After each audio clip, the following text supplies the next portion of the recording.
Welcome everyone, I'm Nick van Felten from the University of St. Gallen, and on behalf of my amazing co-authors, I'm going to present to you our paper, To Trust or Distrust AI, a questionnaire validation study.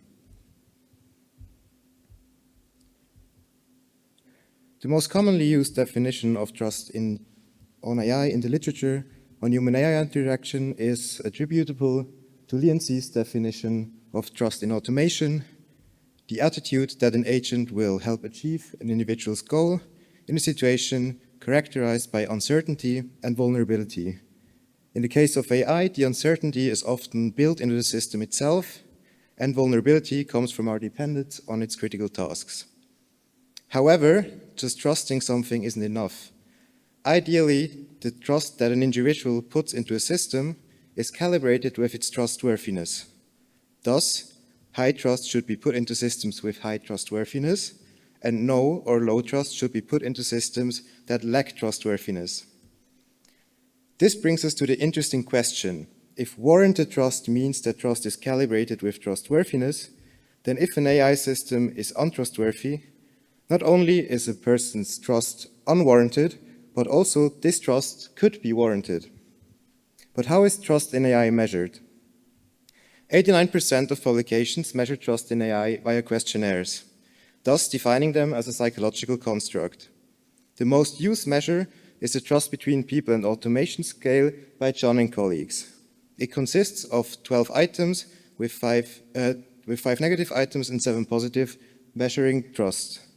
However, it was only validated in the context of automation and not AI, and originally proposed as a single-factor trust measure. However, researchers have been using the scale in 2 different ways, either as originally proposed with a single factor or measuring 2 factors, trust and distrust. Indeed, later evidence suggests possibilities that such a second factor might exist. Distrust seems like an overlooked construct in human-AI interaction research. Only about 6% of studies report measuring distrust in their studies. However, theoretical distinctions exist in literature. Distrust is associated with stronger, negatively charged emotional reactions, whereas trust tends to be calmer and more composed. Distrust is grounded in negative emotions like fear, skepticism, or cynicism, while trust is grounded in positive emotions like hope, faith, or confidence. Distrust could reduce complexity by prompting protective actions to mitigate risks, thus forming negative expectations, while trust could reduce complexity by encouraging risk-taking, producing positive expectations. So our objective in our study was to psychometrically evaluate the TPA in the context of AI applications and investigate whether a single-factor model with only trust or a two-factor model with trust and distrust fits our data better. Now, how did we do this? We ran a pre-registered online study with 1,485 participants using a Greco-Latin squared crossover design, controlling for order effects. We had 2 conditions, either trustworthy or untrustworthy AI, and 2 scenarios using a chatbot and an automated vehicle.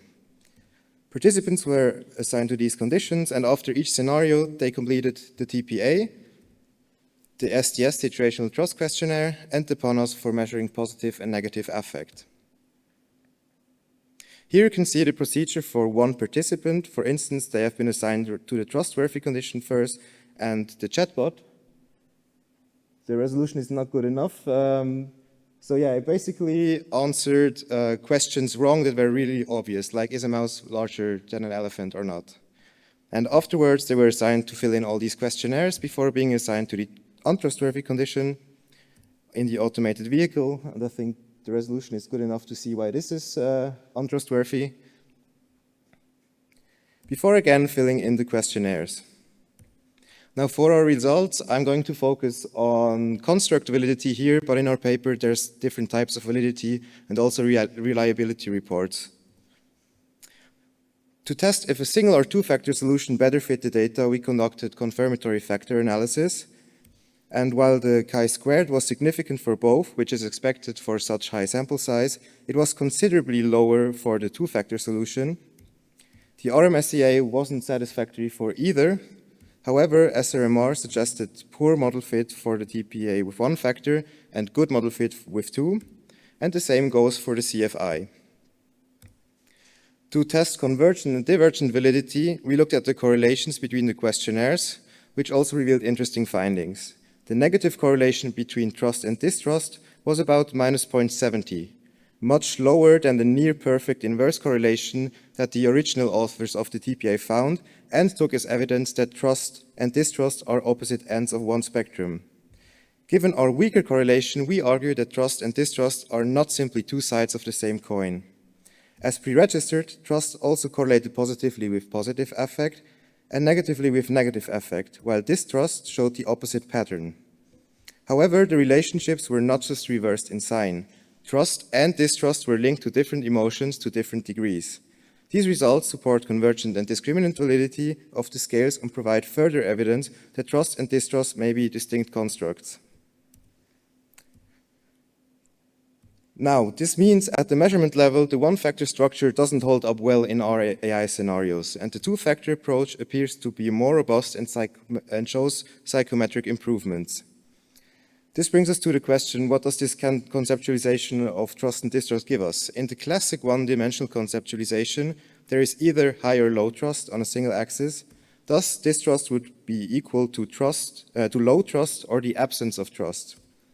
In a two-dimensional conceptualization, trust and distrust could coexist, and this two-dimensional model would allow to explore that nuance and form distinct user groups that could inform design decisions. For instance, reducing factors contributing to untrustworthiness or enhancing factors contributing to trustworthiness. As an example, we think that trust and distrust could simultaneously happen in the same AI application. For instance, a writer might trust a chatbot's ability to generate fluent text, but distrust its ability to be fair, factually reliable, or correctly generating references. And that complexity could be important and give a more fine-grained understanding about attitudes toward the AI systems, which we can measure with the two-dimensional model. So our recommended use for the TPA is to use it with two subscales, trust formed by the items 6 through 12, and distrust with the items 1 to 5 without reverse coding. We recommend you to avoid calculating a single overall trust score, but we also recommend researchers they should assess their scale in their own context because we only looked at two. This brings us to our limitations. We only looked at the crowdsourced sample in the US, which limits cross-cultural applicability, and we only used a scenario-based approach, so not an interactive one. Further, we limited our research to two AI domains, automated vehicles and chatbots, which are important but not the only ones. So more work is needed to refine what trust and distrust means across cultures and use cases. In conclusion, we encourage continued exploration of distrust and its measurement with the TPA in different contexts. So far, it appears that the TPA works better as a two-factor instrument measuring trust and distrust in our studied AI context. We think it is important to broaden the scope and investigate different AI contexts, behavioral correlates like reliance, cross-cultural differences, and longitudinal trends. Thank you so much for your attention, and I welcome your questions.